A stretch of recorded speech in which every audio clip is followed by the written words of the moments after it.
Welcome to study with Jio point channel. My dear student, তোমরা যারা 2026 সালে মাধ্যমিক ফাইনাল পরীক্ষা দিতে চলেছ, তোমরা জানো তোমাদের টেস্ট পরীক্ষা আসন্ন। প্রায় বেশিরভাগ স্কুলেই নভেম্বরের 3 তারিখ থেকে অথবা নভেম্বরের ফার্স্ট উইকেই টেস্ট পরীক্ষা শুরু হচ্ছে।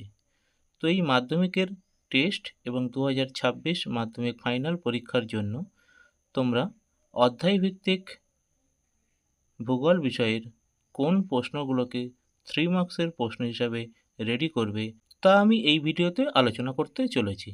তো এই ভিডিওটি সমস্ত মাধ্যমিক পরীক্ষার্থীদের জন্য একটি গুরুত্বপূর্ণ ভিডিও হতে চলেছে, তাই ভিডিওটি প্রথম থেকে শেষ পর্যন্ত দেখতে থাকো। আমি প্রতিটি অধ্যায়ভিত্তিক কোশ্চেনের দাগ নম্বর সহ, অর্থাৎ মাধ্যমিক টেস্ট এবং ফাইনাল পরীক্ষায় অধ্যায়ভিত্তিক যে দাগ নম্বরে কোশ্চেনগুলি আসে, আমি সেই অধ্যায়ভিত্তিক দাগ নাম্বার সহ কোশ্চেনগুলো তোমাদের সামনে তুলে ধরলাম। তোমরা জানো তোমাদের এই টেস্ট এবং ফাইনাল পরীক্ষা হয় 90 নম্বরের। সেখানে 3 মার্কসের প্রশ্ন লিখতে হয় 4টি। সেই 3 মার্কসের প্রশ্ন কেমনভাবে দাগ নম্বরে আসে সেটি আমি তোমাদের সামনে আলোচনা করছি। বিভাগ ঘয়ে 4-এর দাগে সংক্ষিপ্ত ব্যাখ্যামূলক উত্তর দাও। এই 4 নম্বর দাগে তোমাদের 3 মার্কসের 4টি প্রশ্ন দেওয়া থাকে এবং প্রত্যেকটি প্রশ্নের গায়ে অথবা দেওয়া থাকে। তাহলে দেখো, 4টে দাগ নম্বর এবং প্রত্যেকটি প্রশ্নের গায়ে যদি অথবা থাকে, তাহলে মোট 8টি প্রশ্ন আমাদের 3 মার্কসের প্রশ্ন হিসাবে দেওয়া থাকে। আমাদের প্রতিটি দাগ নম্বর থেকে একটা করে প্রশ্ন পরীক্ষায় অ্যাটেন্ড করে আসতে হবে। তো 4.1-এর দাগে প্রথম অধ্যায় থেকে একটি প্রশ্ন মাস্ট বি থাকবে। তার অথবা দিয়ে যে প্রশ্নটি থাকবে সেটি দ্বিতীয় অধ্যায় থেকে থাকতে পারে কিংবা তৃতীয় অধ্যায় থেকে। 4.2-এর দাগে চতুর্থ অধ্যায় থেকে 2টি প্রশ্ন থাকবে অথবা দিয়ে যে কোনো একটি প্রশ্ন তোমাদেরকে লিখে আসতে হবে। 4.3-এর দাগে ঠিক তেমনই পঞ্চম অধ্যায় থেকে 2টি প্রশ্ন থাকে। 4.4-এর দাগে ষষ্ঠ অধ্যায় থেকে 2টি প্রশ্ন থাকে। তো এই দাগ নাম্বার অনুযায়ী আমি ভিডিওর পরবর্তী অংশে অধ্যায়ভিত্তিক প্রশ্নগুলো তোমাদের সামনে তুলে ধরছি। প্রথম অধ্যায় বহির্জাত প্রক্রিয়া ও তাদের দ্বারা সৃষ্ট ভূমিরূপ। এই অধ্যায় থেকে তোমরা কোন প্রশ্নগুলোকে 3 মার্কসের প্রশ্ন হিসাবে রেডি করবে দেখে নাও। প্রথম প্রশ্ন, শিফ বা অনুদৈর্ঘ্য বালিয়াড়ি ও অনুপ্রস্থ বালিয়াড়ি বা তির্যক বালিয়াড়ির মধ্যে পার্থক্য লেখো। দ্বিতীয় প্রশ্ন, গিরিখাত ও ক্যানিয়নের মধ্যে পার্থক্য লেখো। তৃতীয় প্রশ্ন, নদী উপত্যকা ও হিমবাহ উপত্যকার মধ্যে পার্থক্য লেখো। চতুর্থ প্রশ্ন, রসে মতানে ও ড্রামলিনের মধ্যে পার্থক্য লেখো। পঞ্চম প্রশ্ন, ইয়ারদাং ও জিউগ্যানের মধ্যে পার্থক্য লেখো। দেখো, এগুলো ছিল প্রথম অধ্যায় থেকে পার্থক্য বিষয়ে কতকগুলো প্রশ্ন। এখন প্রথম অধ্যায় থেকে আরও কতকগুলো আমি তোমাদের 3 মার্কসের প্রশ্ন তুলে ধরছি। 6 নম্বর প্রশ্ন, নদীর ক্ষয়কার্যের প্রক্রিয়াগুলি সংক্ষেপে আলোচনা করো। 7 নম্বর প্রশ্ন, নদীর বহন কার্যের প্রক্রিয়াগুলি সংক্ষেপে আলোচনা করো। 8 নম্বর প্রশ্ন, নদীর মোহনায় বদ্বীপ গঠনের অনুকূল পরিবেশগুলি আলোচনা করো।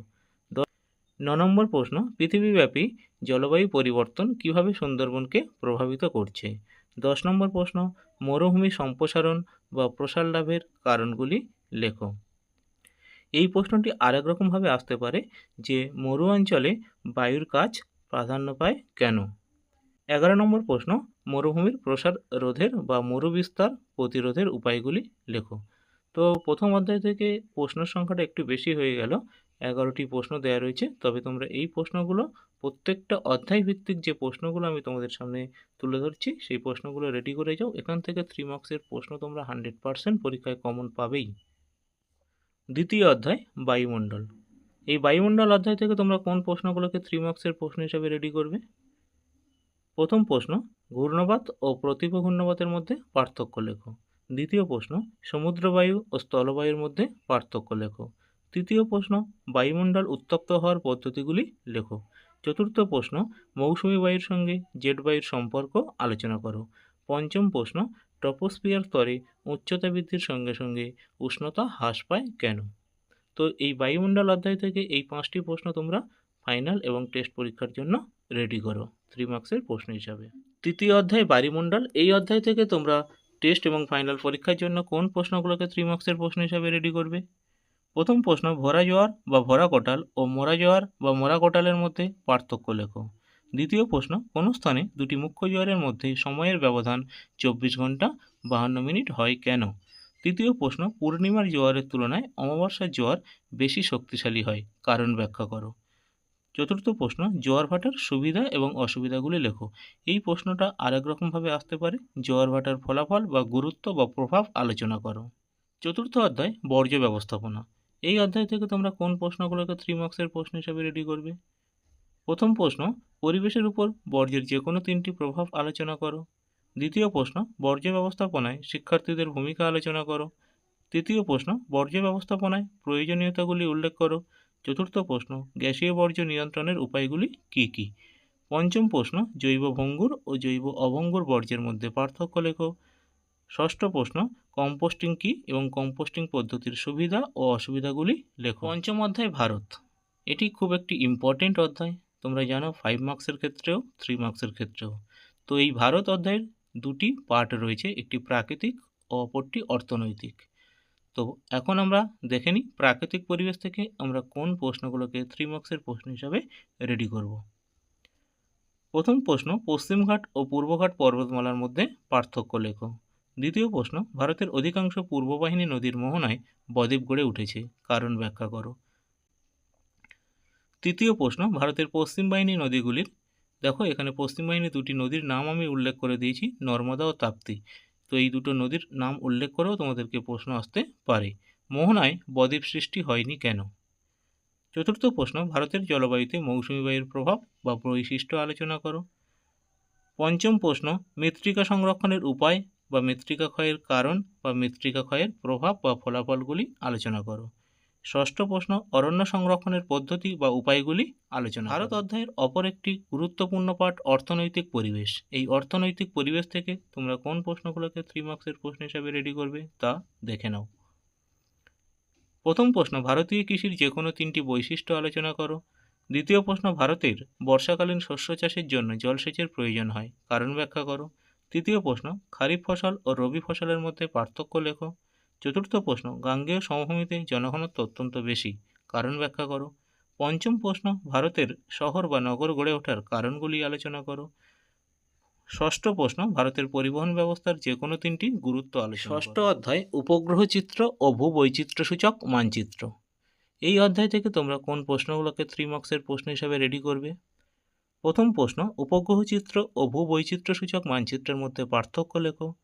দ্বিতীয় প্রশ্ন, সূর্য সমলয় ও ভূসমলয় উপগ্রহের মধ্যে পার্থক্য লেখো। তৃতীয় প্রশ্ন, ভূবৈচিত্র্যসূচক মানচিত্র কাকে বলে? এই মানচিত্রের বৈশিষ্ট্যগুলি লেখো। চতুর্থ প্রশ্ন, ভূবৈচিত্র্যসূচক মানচিত্রে ব্যবহৃত বিভিন্ন স্কেল সম্পর্কে লেখো। পঞ্চম প্রশ্ন, ভূবৈচিত্র্যসূচক মানচিত্রের ব্যবহার, প্রয়োজনীয়তা বা উদ্দেশ্যগুলি লেখো। ষষ্ঠ প্রশ্ন, ভূগোল পাঠে উপগ্রহ চিত্রের ব্যবহার বা গুরুত্ব বা প্রয়োজনীয়তা আলোচনা করো। সপ্তম প্রশ্ন, দূর সংবেদন ব্যবস্থার সুবিধা ও অসুবিধাগুলি লেখো। তো মাই ডিয়ার স্টুডেন্ট, তোমরা এই 2026-এর আসন্ন টেস্ট এবং মাধ্যমিক ফাইনাল পরীক্ষার জন্য প্রত্যেকটি অধ্যায় ভিত্তিক এই প্রশ্নগুলোকে 3 মার্কসের প্রশ্ন হিসাবে রেডি করে যাও। এখানে তোমরা 3 মার্কসের সমস্ত প্রশ্ন 100% কমন পাবেই, প্রত্যেকটা দাগ নাম্বার অনুযায়ী এবং অধ্যায় ভিত্তিক। তো মাই ডিয়ার স্টুডেন্ট, তোমরা যদি ভিডিওটি দেখে উপকৃত হও তাহলে ভিডিওটি অবশ্যই বন্ধুদের মধ্যে শেয়ার করো এবং ভিডিওটিতে একটি লাইক ও কমেন্ট করো, এবং আমার চ্যানেলে যদি নতুন হয়ে থাকো তাহলে চ্যানেলটিকে অবশ্যই সাবস্ক্রাইব করে রেখো এবং পাশে রাখা নোটিফিকেশনের অল বাটনটি ক্লিক করে রেখো। তাহলে এই রকম গুরুত্বপূর্ণ ভিডিওর আপডেটগুলো সবার আগে তোমার কাছে পৌঁছে যাবে। থ্যাংক ইউ, ভালো থেকো সবাই, দেখা হবে পরের ভিডিওতে।